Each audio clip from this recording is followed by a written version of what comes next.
À l'école, il y a une cantine. Il y en a qui mangent dedans. On les appelle les demi-pensionnaires. Moi et les autres copains, on rentre manger à la maison. Le seul qui reste à l'école, c'est Eudes, parce qu'il habite assez loin. C'est pour ça que j'ai été étonnée et pas content quand papa et maman m'ont dit hier que j'allais manger à l'école aujourd'hui à midi. Papa et moi, nous devons faire un voyage demain, m'a dit maman, et nous serons absents presque toute la journée. C'est pour ça que nous avons pensé, mon chéri, que pour une fois tu mangerais à l'école.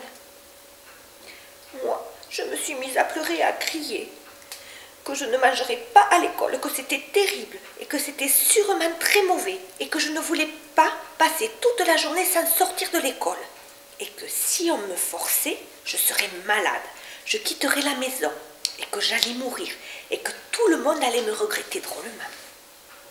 Allons, bonhomme, sois gentil, m'a dit papa, c'est pour une fois seulement.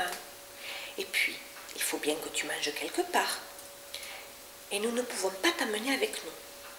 D'ailleurs, ce sera sûrement très bon, ce qu'ils te donneront à manger. Moi, j'ai pleuré plus fort.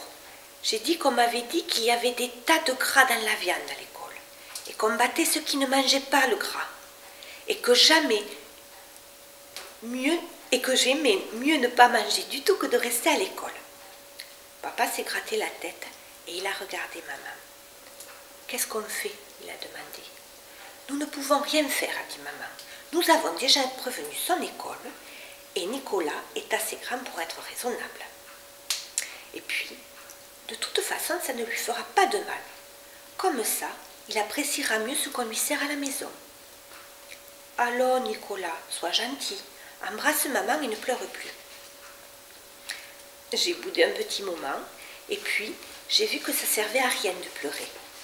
Alors, j'ai embrassé maman et puis papa et ils ont promis de m'apporter des tas de jouets. Ils étaient très contents tous les deux.